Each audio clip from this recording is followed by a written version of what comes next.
अस्सलामुअलैकुम और वेलकम है आपका आज की वीडियो में। आज हम एक नई क्लास के फर्स्ट चैप्टर के साथ आपके सामने हाजिर हैं।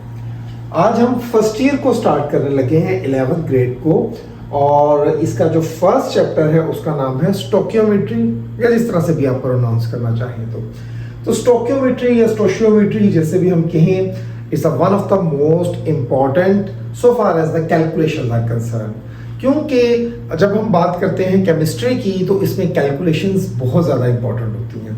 मसलन अगर आप बात करें फायरवर्क्स की, आपको पता है जो फायरवर्क का काम करते हैं फैक्ट्री के अंदर, उस फायरवर्क्स के अंदर एक ख़ास तरतीब में डिफरेंट तरह के केमिकल्स को जो है वो फिल इन किया जाता है। जब हम उसको बर्न करते हैं तो उसने एक ख़ास हाइट पर जाकर अगले केमिकल को बर्न करना होता है, जो बर्स्ट करता है तो पूरे आसमान पर हमें लाइट और साउंड जो है वो क्रिएट होता हुआ नजर आता है, और खूबसूरत किस्म की हमें फायरवर्क्स नजर आती है।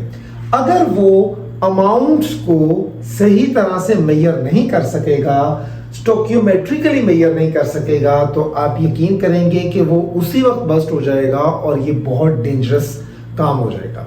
सो इट मीन्स कि इसके साथ ह्यूमन लाइफ का लॉस हो सकता है, इसकी आपकी प्रॉपर्टी का लॉस हो सकता है। If you does not know, if he does not know कि हाउ हम फायरवर्क को किस तरह से मैनेज करें, तो उसमें अमाउंट्स आर मैटर्स लॉट। उसके बाद हम बात करते हैं इंडस्ट्री की।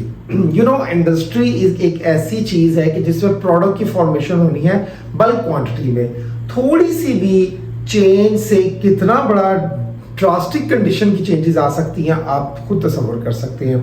आपने कलर की अमाउंट कम ज़्यादा कर दी, आपने प्लास्टिक बनाते हुए फाइबर की कंसंट्रेशन को नहीं देखा, आपने बहुत सारी चीज़ों को अंडर प्रॉपर अमाउंट में रखना होता है। हल्की सी भी अमाउंट चेंज होती है तो उसका बहुत बड़ा इम्पैक्ट पड़ता है, और अल्टीमेटली आपके पास एक बहुत बहुत बैड जो है उसका इकोनॉमिकली भी और ओवरऑल भी आपकी साख भी बहुत ज़्यादा मुतासर हो सकती है। तो हम ये बात करते हैं कि बायोलॉजिकल प्रोडक्ट्स ऐसे बनते हैं, तो आप जैसा ही चेक करते हैं तो हमें पता होता है कि इस चीज़ के अंदर इतनी ये वाली कैलोरीज हैं, इसके अंदर ये इतना कार्बोहाइड्रेट्स है। So we know a lot of things in the form of हमें उसकी क्वांटिटी की मेजरमेंट होती है।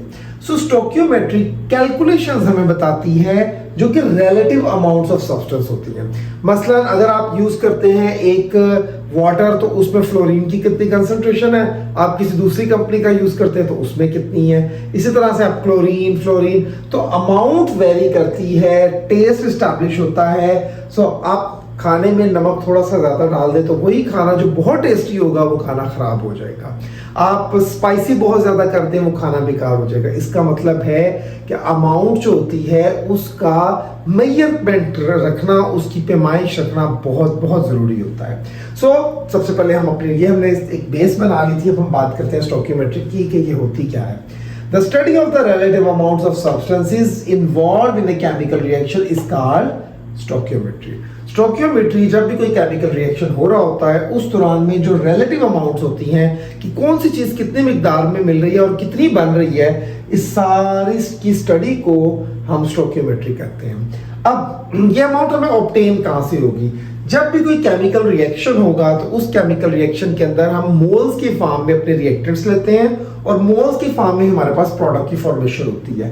तो the amount obtain from the balanced chemical equation are stoichiometric amount. हम उसके लिए वर्ड यूज कर लेते हैं कि ये हमारे पास स्टोकियोमेट्रिक अमाउंट है, क्योंकि इस अमाउंट की वैल्यू हमें पता है कि 1 मोल अगर एक सब्सटेंस है तो वो कितने मोल्स जो है वो प्रोडक्ट फॉर्मेशन कर रहा है। सो वो स्टोकियोमेट्रिकली हमें मालूम होता है। यहाँ पर एक छोटा सा कॉन्सेप्ट है मोल का। आप 9th में बहुत अच्छी तरह से मोल का कॉन्सेप्ट पढ़ रहे हैं। The atomic molecular formula mass को जब हम ग्राम्स में एक्सप्रेस करते हैं तो हम उसको 1 मोल कह देते हैं। यानी अगर जितना आपका मोलर मैस है, फॉर एग्जांपल कार्बन का 12 है, तो अगर 12 ग्राम ही कार्बन ले ली जाए तो that would be equal to 1। तो उतना ही मैस ले लिया जाए जितना उसका एटॉमिक मॉलिक्यूलर फार्मूला या जिसको हम मोलर मैस कहते होते हैं, तो 1 मोल हो जाता है। मसलन अगर कार्बन की हमने एग्जांपल ली तो 12 ग्राम कार्बन जो है वो हमारे पास 1 मोल है। अब सवाल क्या आता है कि एवोगाड्रो नंबर क्या होता है? तो इस बारे में भी हम पढ़ चुके हैं, लेकिन थोड़ा सा रिपीट करेंगे। The number of atoms, molecules, ions, bonds, whatsoever the thing present, atom है जो भी है, अगर वो 1 मोल होगी तो उसके अंदर अमाउंट का हमें पता होगा कि वो कितनी है। 6.02 into 10⁻23। अगर वो एटम है तो एटम, मालिक्यूल है तो मालिक्यूल। तो ये हमें नंबर जो है वो बता देता है एक्चुअल अमाउंट में कि वो अमाउंट कितनी है। अब हम बात करते हैं मोल कैलकुलेशंस की।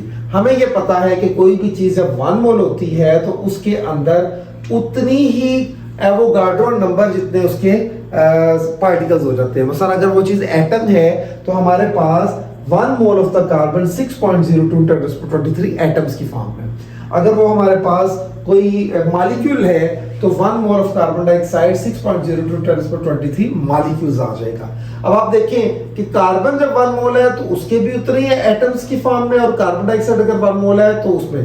तो डिफरेंस कहां पर आता है? डिफरेंस आता है कि 12 ग्राम कार्बन होगी लेकिन ये 44 ग्राम ऑफ कार्बन डाइऑक्साइड होगी। तो इसका मतलब है मैस डिफरेंट होगा। जब मैस उतना ही होना चाहिए जितना उसका मोलर मैस है तब वो 1 मोल बनेगा। 1 मोल बनेगा तो एवोगाड्रो के बराबर हो जाएगा। अब यहाँ पर एक कॉन्सेप्ट हम और आपके साथ शेयर करना चाहते हैं जो कि आयंस के हवाले से है। NaCl को जब हम सेपरेट करते हैं या वाटर में ऐड करते हैं तो वो सोडियम आयन और क्लोराइड आयंस में कन्वर्ट हो जाता है। तो 1 मोल अगर हमारे पास NaCl है तो 1 मोल ही सोडियम और 1 मोल ही क्लोराइड हमारे पास ऑब्टेन होगा। तो इसका मतलब है 6.02 into 10⁻23 ये थे, ये भी उतने ही होंगे और ये भी उतने होंगे। तो मोल की कैलकुलेशंस हमें यहाँ पर पता चलती है। Stoichiometric calculations are very important. ये हमें बहुत सारी चीज़ों के बारे में आइडिया देंगी।